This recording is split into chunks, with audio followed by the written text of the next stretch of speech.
Ladies and gentlemen, keep it going for my very, very good friend, very funny fellow, Denny. Thank you very much. Good evening. My name is Denny Moore. I am the world's greatest magician hypnotist in my price range. Watch this. That's it. $100 for that fucking thing, and that's all it does. No, I don't have the rabbit anymore.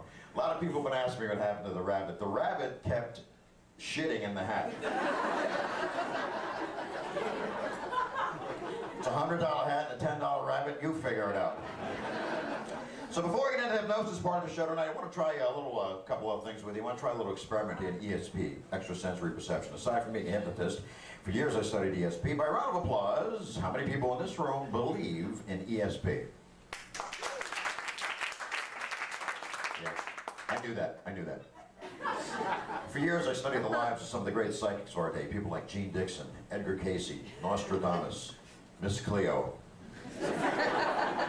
Dionne Warwick, you name them. So, I'm going to try a little experiment here. So if I point to you, just need you to stand up right by your chair. Very pretty lady right up front here. Just you don't have to come up on stage. Just stand right up by your chair. You're going to be fine. You're going to be okay. What's your name? Waddy. What is this, a fucking ventriloquist act?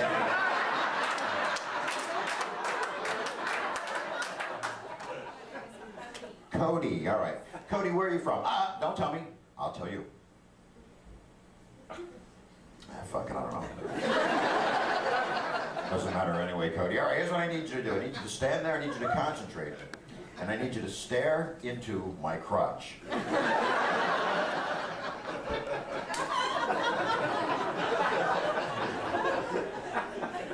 I'm serious. I need you to stare into my crotch. It has nothing to do with the experiment. I just kind of get off on it a little bit.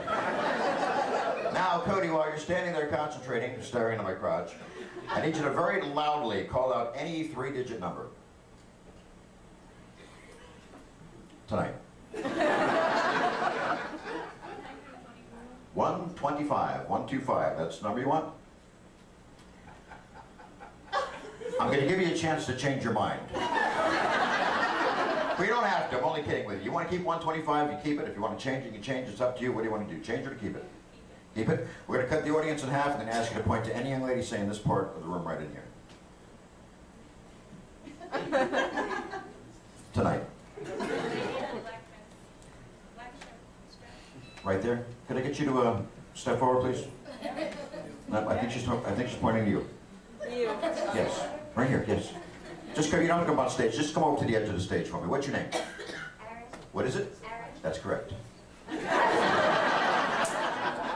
Aaron, sealed inside this envelope, I have an index card. I have some writing on the bottom side of the card. I don't want you to see what's written on the card quite yet. So, I'm going to ask you to hold the card face down. Don't look at it. Don't let anybody see it. Just keep it face down, okay? Just yank it right out of there for me. There you go. All right. Aaron, have you ever seen me or met me before? No. You seem very proud of that for some reason. People go, you know, Aaron, she's part of the show. They talked to her before the show. They told her what to say. On your word of honor, nothing prearranged, right? Okay. Cody, have you ever seen me before? Would you like to see me again? How about tomorrow? Sorry. Same thing. People go, Cody, they talked to her before the show. They set it all up. On your word of honor, nothing prearranged, right? Okay. Now I asked you to call out a three-digit number. You called out 125, 125. I asked you if you wanted to change your mind. Yeah, actually looked like you might have thought about it for a moment or two, but said, no, I'm going to keep 125. True? All right, step over here. Would you read everything from top to bottom that is written on the other side of the card for me, starting right up there? I, Denny Moore, will attempt to mentally project a number to a member of the audience. In the first few minutes of tonight's show, that number will be 125. Wow. There we go. Nice job. Thank you for that thunderous burst of silence. Thank you.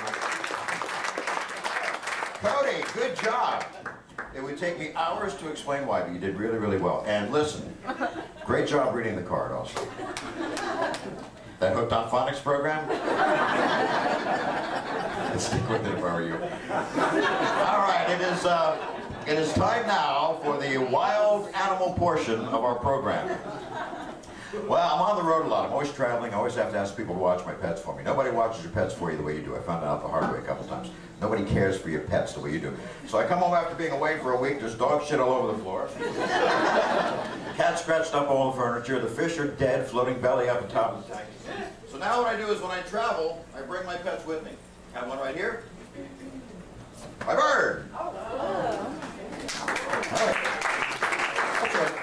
You have to applaud. It's an old trick, and besides, it's not even a real bird.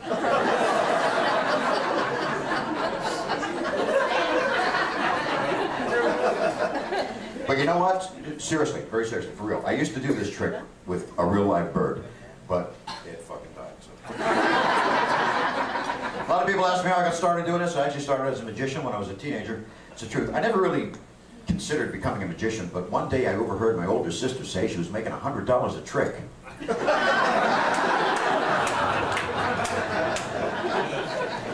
She must have been better at it than I am. I'm not making anywhere near that kind of money. I later became a magic clown. Some of you from the States might remember me. I had my own kiddie show on TV for a while. I was Ho-Ho, the magic clown. Thank you. I'm not surprised you don't remember. It didn't last very long. I sucked as a magic clown. It wasn't me, you know, working with the kids just wasn't me.